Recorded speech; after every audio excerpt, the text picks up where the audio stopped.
ఈరోజు మీకు ఒక అద్భుతమైన పవిత్రమైన దేవస్థానాన్ని పరిచయం చేస్తున్నాను. అది ఒరిస్సా రాష్ట్రంలో గంజాం జిల్లాలో చీకటి బ్లాక్లో దగ్గరగానే ఉంటుంది.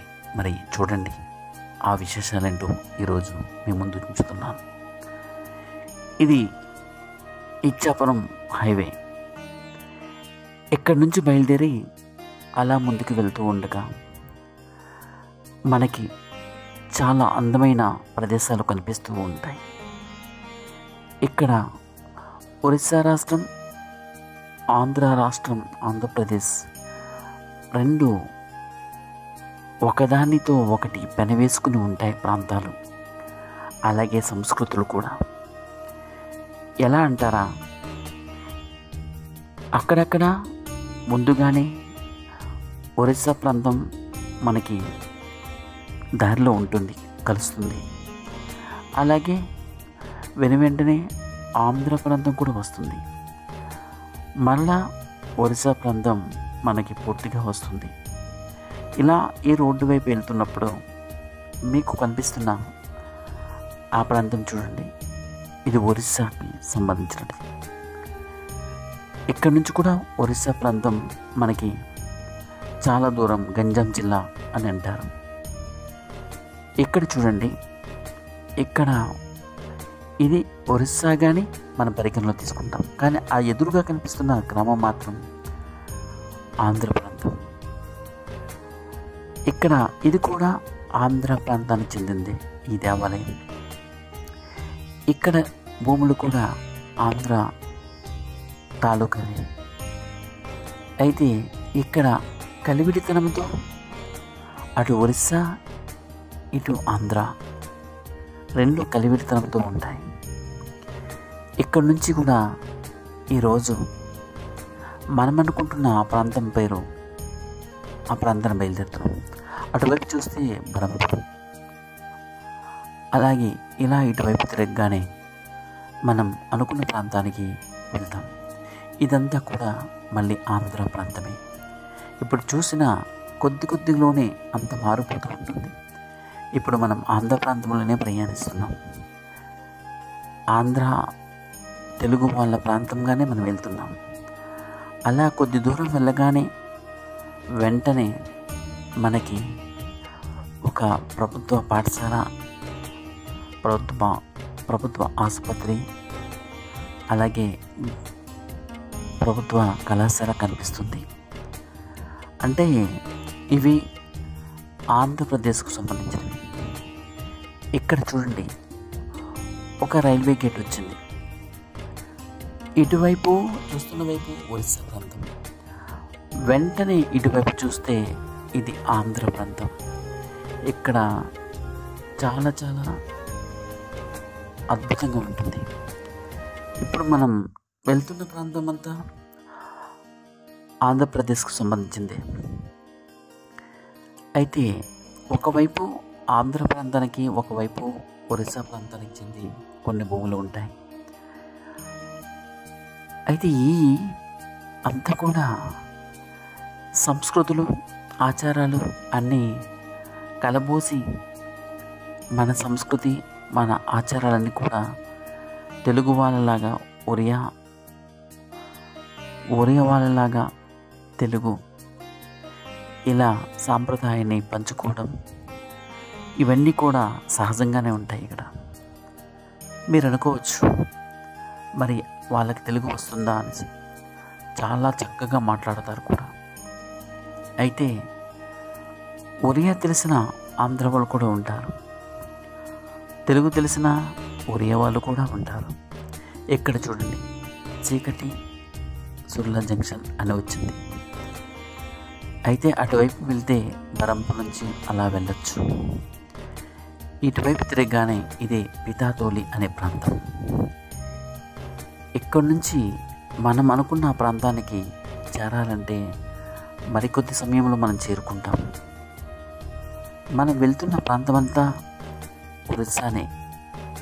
ఇప్పుడు మనం పూర్తిగా ఒరిస్సా ప్రాంతంలోనే ఉన్నాం. ఇక్కడ ఆంధ్ర ప్రాంతం ఎక్కడ మనకి ఉండదు. చాలా ఒరిస్సాలో రోడ్లు విశాలంగా ఉంటాయి. రోడ్ల పరిస్థితి చాలా బాగుంటుంది, చక్కగా అనిపిస్తుంది. చక్కటి వాతావరణం, ఒక ఊటీ, ఒక అరకులాగా ఉంటుంది. కొండలపైన మేఘాలు తాకుతూ ఉంటాయి. ఇప్పుడు మీరు చూస్తారు కదా, అక్కడక్కడ మీరు కూడా చూస్తారు.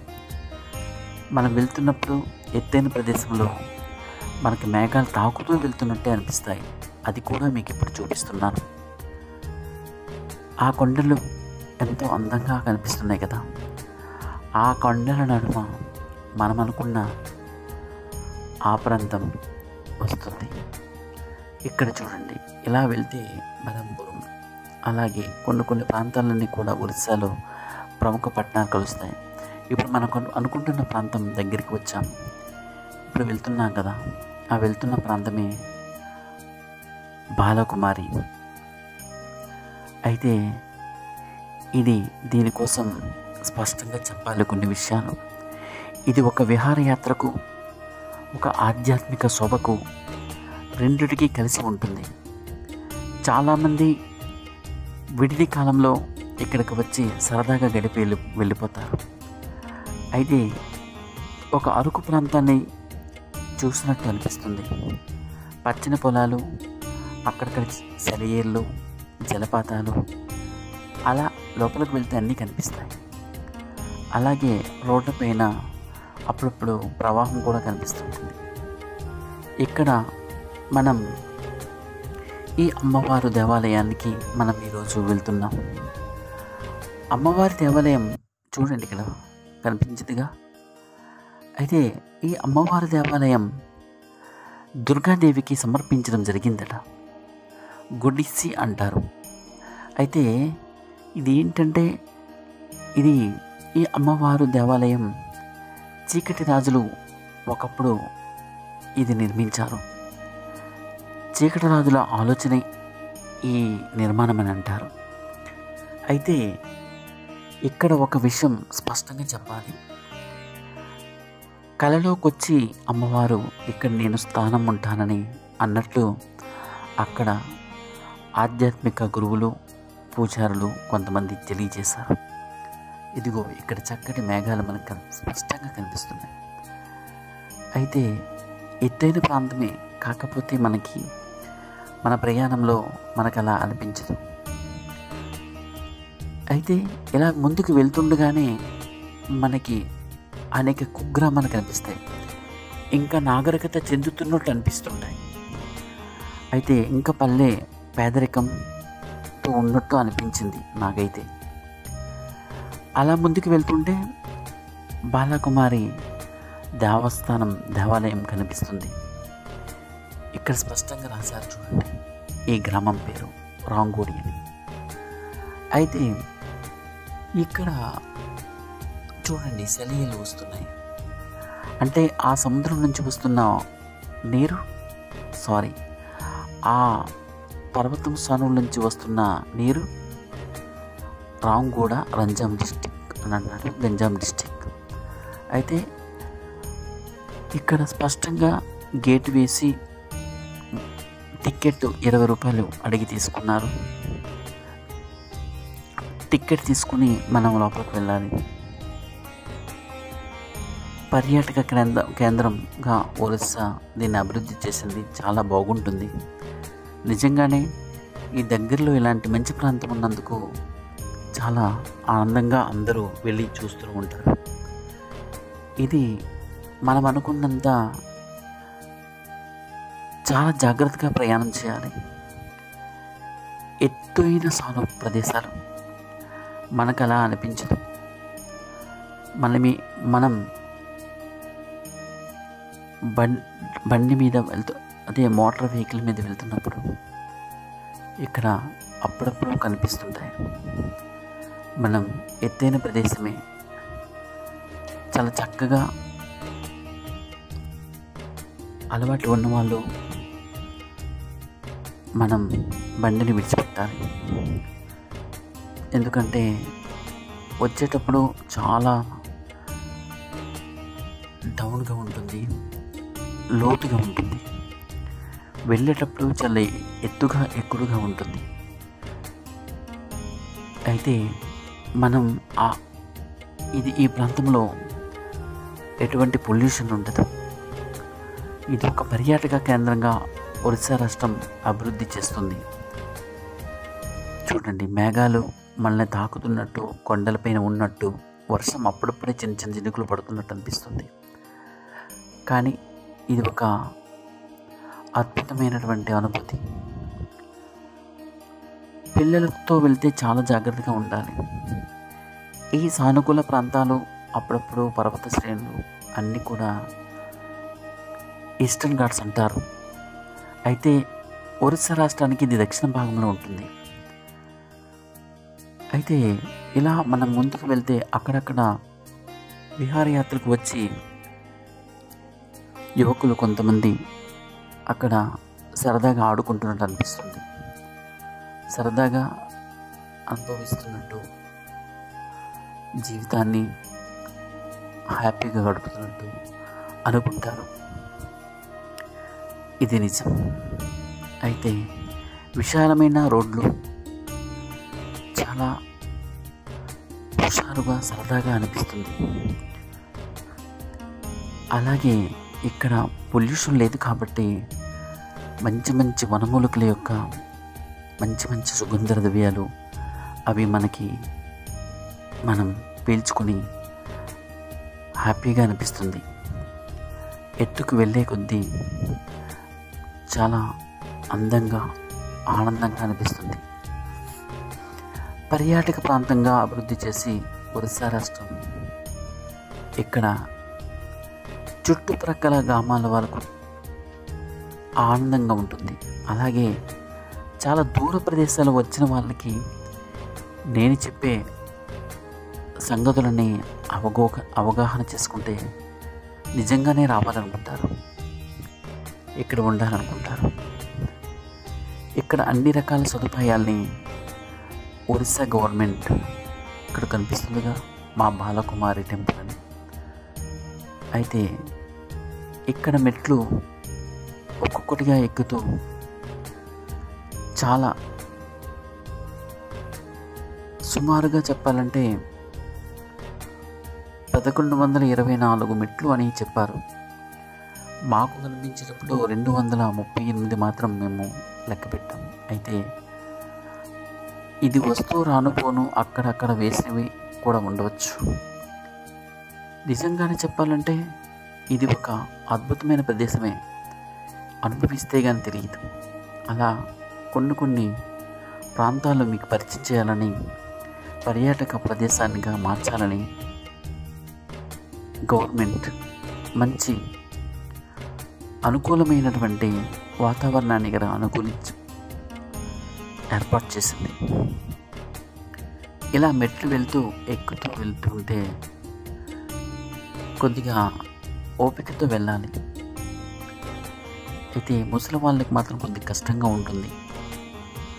అమ్మవారు ఆశీస్సులు అందుకొని వెళ్తే అంత సులువైపోతుంది.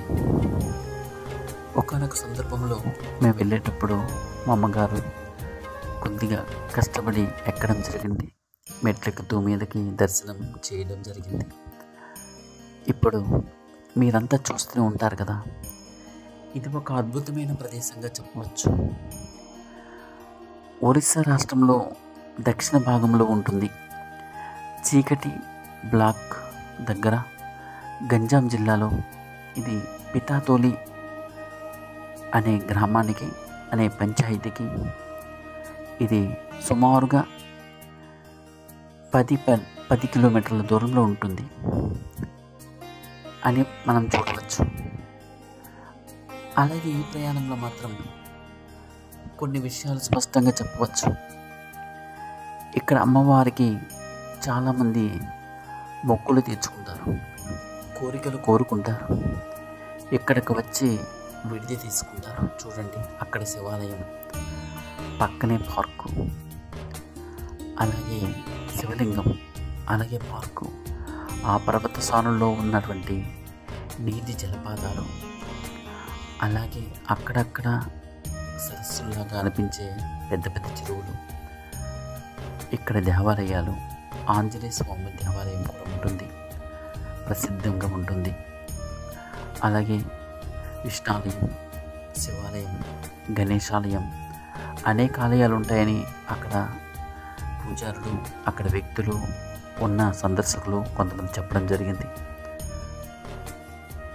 పార్కు కూడా పిల్లలకు ఆడుకోవడానికి సరదాగా ఉంటుంది. మెట్లు ఎక్కడం దిగడం అందరూ తరచుగా చేస్తూనే ఉంటారు. ఎందుకంటే ఇక్కడికి వస్తే ఆ దేవతను కోరుకుని ఇన్ని మెట్లు ఎక్కువ వస్తానని అనుకుంటారట. కాబట్టి ఇది సునాయాసంగా మొక్కులు తీర్చుకునే ప్రయత్నంలో చూస్తారు కదా, గాజులు, అక్కడ ఎర్రని వాళ్ళు, అలాగే అక్కడ మొక్కులు తీర్చుకొని ఇవి కడితే కోరికలు తీరుతాయని అందరి యొక్క ఆలోచన. మీరు చూస్తూనే ఉంటారు కదా, ఇప్పుడు మీకు చూపిస్తున్నటువంటి అదే ఆనవాళ్ళు కనిపిస్తుంటాయి. ఈ రావి చెట్టు దగ్గర, ఈ మర్రి చెట్టు దగ్గర ఇవి కట్టి కోరికలు కోరుకుని మెట్లెక్కుతూ వెళ్తుంటారు. ఒకసారి ఆ దేవి దర్శనం కోసం మీకు మేతికి తీసుకుంటూ వెళ్తున్నాను చూడండి. అలాగే చక్కటి వాతావరణం ఎంతో అందమైన సుందరంగా అనిపిస్తుంటుంది. చూడడానికి రెండు కళ్ళు చూసారు కదా, ఎంతో లోతైన ప్రాంతం, ఎత్తుగా ఉన్న కొండ, ఆ పర్వత శ్రేణులు, ఆ పర్వత సానువులు ఒకదానికి ఒకటి పోటీ పడుతూ ఎత్తుగా ఎగుస్తున్నట్టు అనిపిస్తుంది. అక్కడక్కడ మేఘాలు మంచు కమ్మినట్టు అనిపిస్తుంటుంది. అక్కడక్కడ ఊళ్ళు దూరంగా కనిపిస్తుంటాయి. ఎత్తైన ప్రదేశం కాబట్టి ఎంతో అందంగా కనిపిస్తుంటుంది.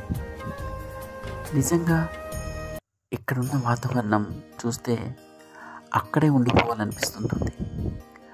కానీ అలా చేయలేము. ఇక్కడ చూడండి, ఎలా వచ్చామో ఆ దారిని మనం బాగా కనిపెట్టి చూడవచ్చు. దూరంగా ఉన్న ఆ రోడ్డు, ఆ రహదారి, ఆ బైక్ ద్వారా అలా వచ్చి మనం దూరం చిన్న దారిలా కనిపిస్తుంది. ఆ రోడ్డు పైన, ఆ రహదారి పైన అలా వస్తూ ఉంటే ఎంతో ఎత్తుగా అని అనిపిస్తుంది. కానీ నిజంగానే అంత ఎత్తు ఎక్కగలమా అనుకున్నప్పుడు ఆ ఎత్తు కదా అన్నట్టే కనిపించదు. ఇంతేనా అనిపిస్తుంది. ఇది ఇక్కడ ఉన్న పరిస్థితులు. అంటే పైకి వెళ్తున్నప్పుడు తేలికగా ఉంటామేమో అని నాకు అనిపిస్తుంది. ఇక్కడ చక్కటి వాతావరణం, కొత్తగా నిర్మిస్తున్నటువంటి కొన్ని గోపురాలు అందంగా అద్దకాలు అద్దినట్టు అనిపిస్తుంటుంది. ఇక్కడ పూజారులు తమ ఆలోచనల్ని ఇప్పుడిప్పుడే మాతో పంచుకోవడం జరిగింది. వాళ్ళు చెప్పిన కొన్ని విషయాలను నేను తెలుగులో చెప్తాను. అయితే సంక్షిప్తంగా చెప్పాల్సిన అవసరం వస్తుంది. ఎందుకంటే వాళ్ళు చెప్పే మాటలు కొంతమందికి అర్థం కాకపోవచ్చు. ఇక్కడ శబ్దాలతో కొద్దిగా ఎక్కువగా ఉన్నాయి, ఎందుకంటే అక్కడ పని అవుతుంది కాబట్టి. ఇప్పుడిప్పుడే వర్క్స్ స్టార్ట్ చేశారు. ఇదిగో అమ్మవారిని మీకు చూపిస్తున్నాను. ఎదురుగా ఉన్నటువంటి అమ్మవారు మీకు దర్శనమిచ్చింది. ఒక్కసారి నమస్కరించుకోండి. బాలకుమారి దేవాలయం, ఆంజనేయ స్వామి ఆశీస్సులు, అలాగే పోతురాజు యొక్క భయంకర రూపం, అలాగే కొన్ని మాటలు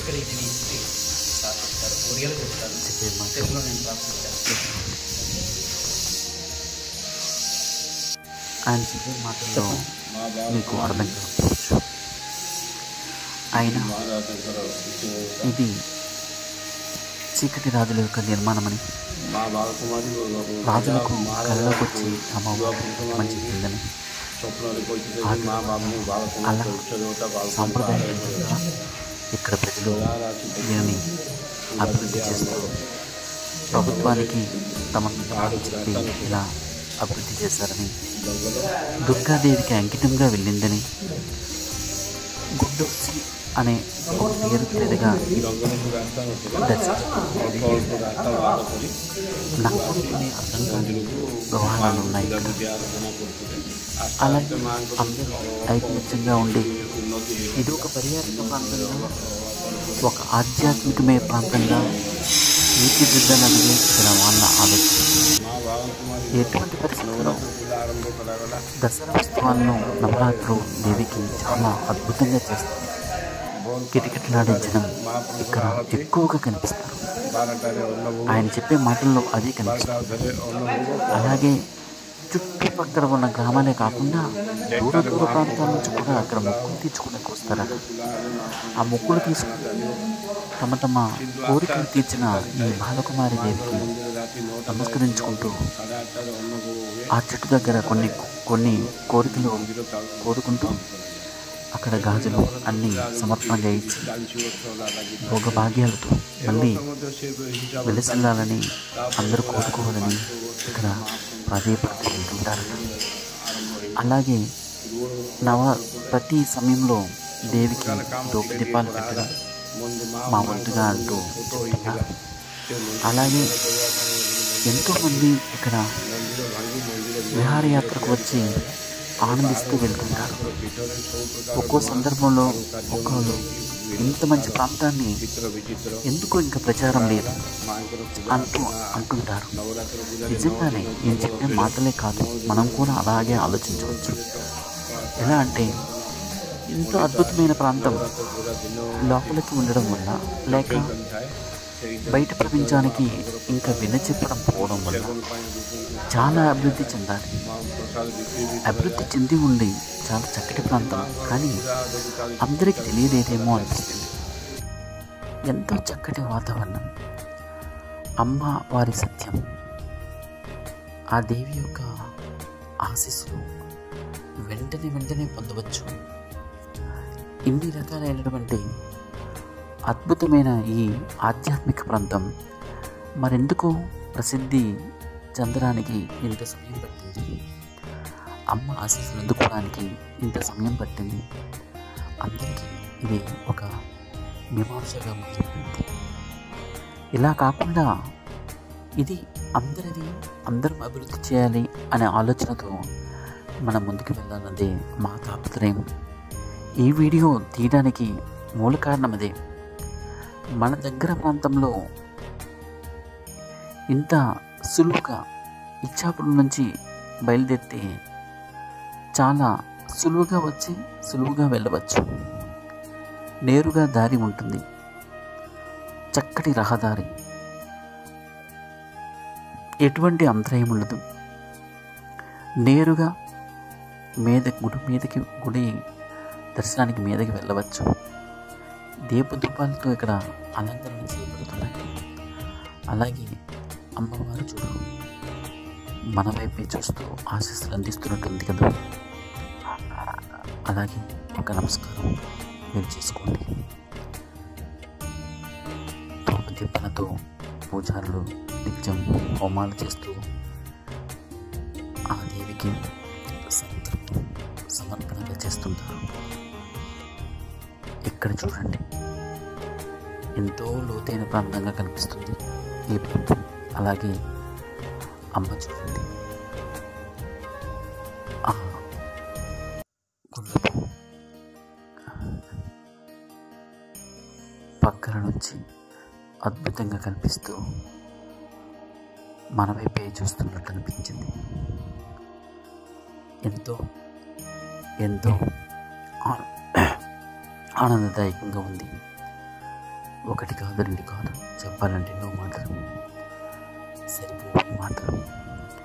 నిజంగానే ఆ దేవి సన్నిధిలో ఈరోజు వెళ్ళి సందర్శనంగా వెళ్ళి అనేక ఈ హోమగుండం కార్యక్రమాన్ని చేపట్టాం.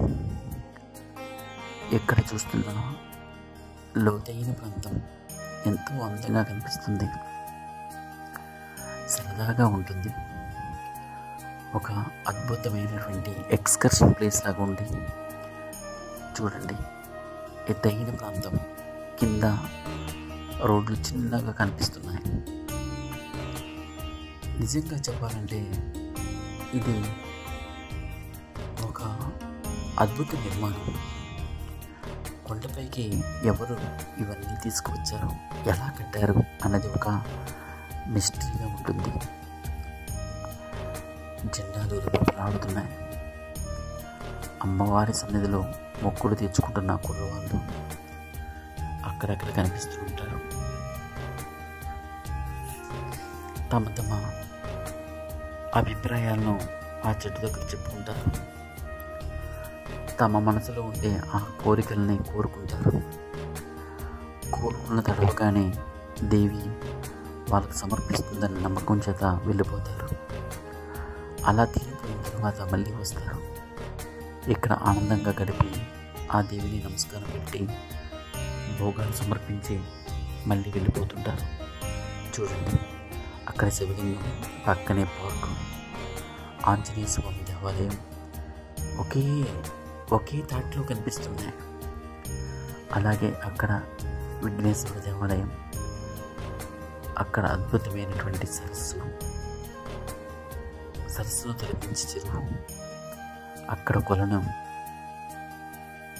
ఓ పక్కన ఇలా కనిపిస్తుంటే ఇక్కడ చూసే వ్యక్తులు కొంతమంది తమ అభిప్రాయాలను చాలా బాగా వెలిపించుకున్నారు. అక్కడ చూడండి, కొలను ఎంత బాగా నిర్మితమై ఉందో. నిజంగా చెప్పాలంటే ఈరోజు మీకు చూపించాలన్నది నా ఆలోచన ఏనాటిదో.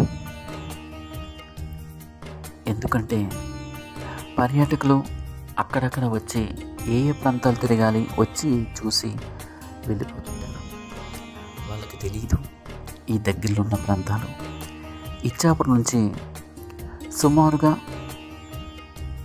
ఒక 20 కిలోమీటర్ల దూరంగా వస్తే ఇది అందుబాటులో ఉంటుంది. ఈ దేవాలయం పెద్ద సమయం కూడా పట్టదు.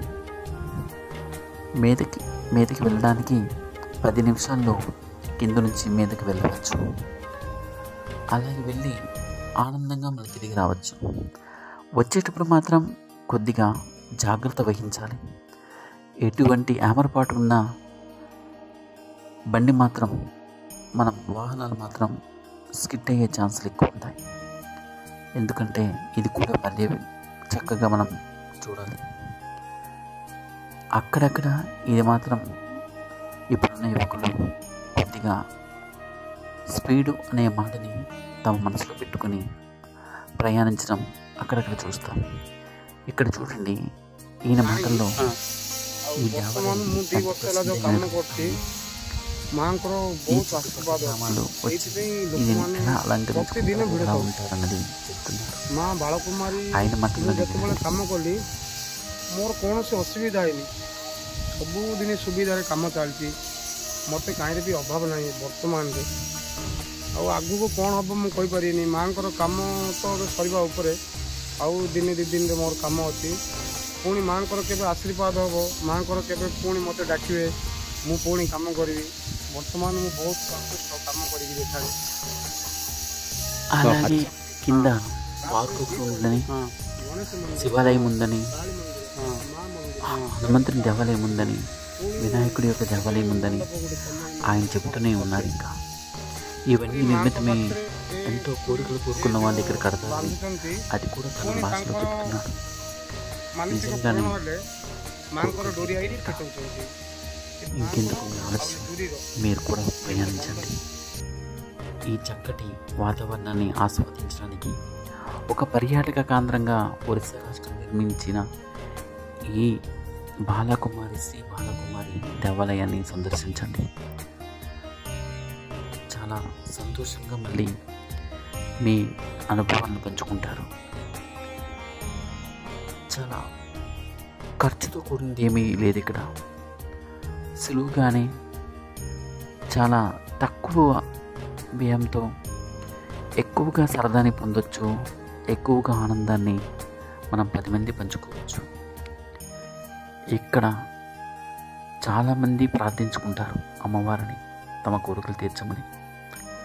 అలాగే వచ్చి కోరుకుంటూ తమ తమ విన్నపాన్ని మనసులో అనుకుంటూ ఆ దీపాన్ని అక్కడ పెట్టి ఇక్కడ గంటలు మోగిస్తూ తమకు చెప్పుకుంటారు బాధల్ని. ఈ చక్కటి వాతావరణం మీకు నచ్చి ఉంటుంది. నచ్చదంటూ ఏమీ లేదు. ఇలాంటి ప్రాంతాన్ని పర్యాటక ప్రాంతంగా తీర్చిదిద్దిన ఘనత ఒడిశా రాష్ట్రానికి. ఎందుకంటే ఇక్కడ ఇంతగా చెప్పాల్సిన అవసరం ఏముందంటే, ఒరిస్సా ఆంధ్ర రాష్ట్రాలు పక్కపక్కన ఉండడం వల్ల ఇది ఒక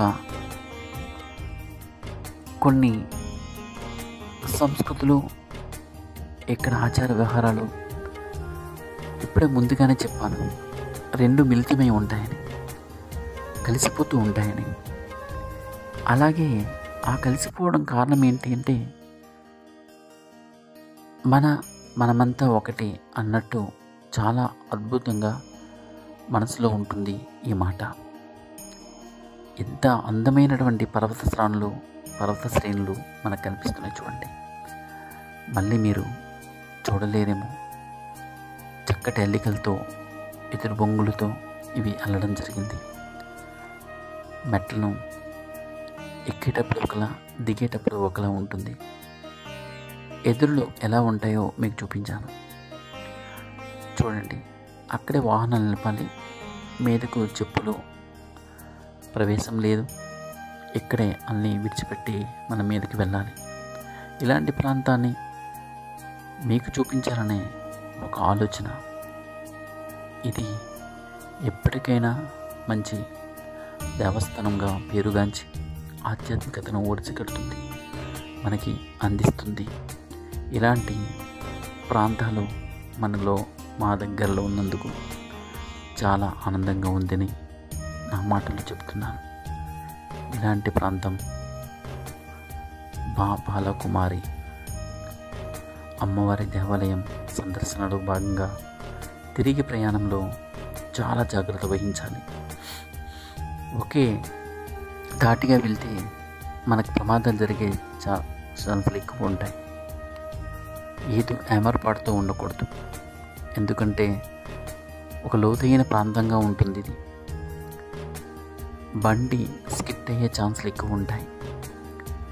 స్కిడ్ అయి పడైతే చాలా కష్టంగా ఉంటుంది. ఈరోజు మేఘామృతమై అక్కడక్కడ చిన్న చిన్న జల్లులు పడుతూ, కొన్ని దగ్గర మేఘాలు తాకుతూ హాయిగా వెళ్తున్నట్టు అనిపించింది. చక్కటి పార్కులు నిర్మించమన్నారు. పిల్లలకు చాలా ఆనందంగా ఉంటుంది. అలాగే పక్కనే ఉన్నటువంటి శివలింగం అద్భుత నిర్మాణం.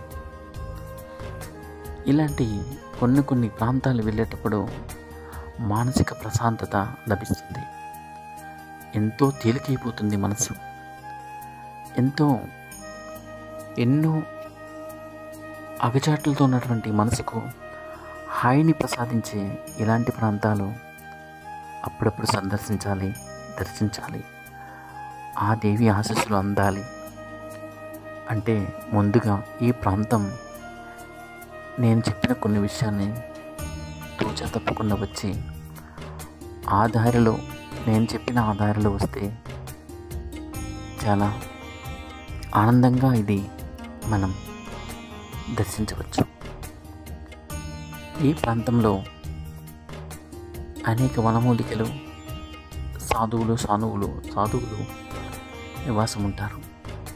అక్కడక్కడ కుర్రవాళ్ళు స్పీడ్ తగ్గించరు, వాళ్ళ పని వాళ్ళదిలా వెళ్తుంటారు. ఇక్కడ చూడండి, రాళ్ళలో మొలిసిన మొక్క. అలాగే ఎత్తైన సానువుల్లో అక్కడక్కడ రాళ్ళు కూడా విచిత్రంగా కనిపిస్తాయి. ఈ రోడ్లపైన వెళ్ళడం చక్కగా డ్రైవ్ చేయకపోతే చాలా కష్టం. ఇక్కడ కొన్ని అందుకే నిత్యం పర్యవేక్షణ ఉంటుంది. నిత్యం పర్యవేక్షిస్తుంటారు. ప్రొటెక్షన్గా గోడ ఒకటి ఉంటుంది, కానీ దాన్ని బేస్ చేసుకొని వెళ్ళలేం. ఈ రోడ్డు పైన మనం వెళ్తున్నప్పుడు కిందకి అంతా చాలా చాలా లోతైన ప్రాంతంగా కనిపిస్తుంటుంది. అక్కడక్కడ చెట్టు మనం తాకుతూనే ఉంటాయి, తాకి ముందుకు వెళ్తున్నట్టు అనిపిస్తుంటుంది. నిజమైనటువంటి హాయి గొలిపే ఈ ప్రాంతం ఈ దేనికి తీసిపోదు. సినిమా షూటింగ్స్ కూడా మనం ఇక్కడ చేసుకుంటే చాలా అద్భుతంగా ఉంటాయి. చూడండి అక్కడ ఎంత విచిత్రంగా ఉందో. అలాగే ఈ ప్రాంతం ఇంత అందంగా ఉన్నందుకు ఎటువంటి ఒడిస్సాలో చాలా తక్కువైనటువంటి లొకేషన్ ఛార్జెస్ ఉన్నాయి. అది ఎక్కడో లొకేషన్ ఛార్జెస్ కోసమే సినిమాలు తీయడం జరిగిపోతుంటారు. ఈ పర్వతాల నుంచి వచ్చే నీరు ఇలా వెళ్తుంది. అయితే నేనేమంటానంటే, ఇంత అద్భుతమైన ప్రాంతాన్ని మీకు ఎందుకు చెప్తున్నానంటే, ఇది అన్ని రకాలుగా అనుకూలమైన ప్రాంతం అని చెప్తున్నాను. ఎటువంటి ప్రాబ్లమ్స్ ఉండవు, అందరికీ అనుకూలంగా ఉంటుంది. ఈ ప్రాంతంలో దర్శించి సినిమా షూటింగ్స్ కానీ ఏ షూటింగ్స్ కానీ మనం చేసుకున్నా ఎంతో అందంగా ఆనందంగా వెళ్ళిపోతుంది. ఆ దేవాలయం అంత దూరం ఎక్కి ఎలా వెళ్ళాలి, అదిగో ఆ ప్రాంతం గుండా వెళ్తే మనకి మీదకి వచ్చేస్తుంది. ఇలా ఇక్కడికి మనం చేరుకునేటప్పుడు చాలా అందం అనిపిస్తుంది. మనం ఇలాంటి ప్రాంతాలని ఎందుకు విడిచిపెట్టాలి అన్నది నా ఆలోచన. ఇదే స్ఫూర్తితో అందరు వెళ్ళి చెప్పండి, ప్రచారం చేయొచ్చు. ఇలాంటి ప్రాంతాన్ని సందర్శించవచ్చు. సినిమా షూటింగ్లకు మాత్రం చాలా అనువైన ప్రాంతం ఇది. మర్చిపోకండి, లైక్ చేయండి, షేర్ చేయండి. అలాగే ఈ ప్రాంతం నుంచి తిరిగి వెళ్తున్నప్పుడు ఎన్నో ప్రాంతాలని మనం ప్రదేశాలని తాక్కుంటూ వెళ్ళాలి, టచ్ చేసుకుంటూ వెళ్ళాలి. ఆ వెళ్తున్న దారి చూడండి ఎంత అద్భుతంగా ఉందో. విశాలమైన రోడ్లు ఎంతో సరదాగా అనిపిస్తుంటుంది. అది అనుభవిస్తే కానీ తెలియదు. అలాగే నెమ్మదిగానే వెళ్తున్నాం, కానీ ఇక్కడ నెమ్మదిగా చూపిస్తే కాదు. కాబట్టి అలా ఇక్కడ ఇచ్చాపురం దగ్గర చేరుకున్నాం, దగ్గరలోకి వచ్చేసాం. ఇది ప్రయాణం.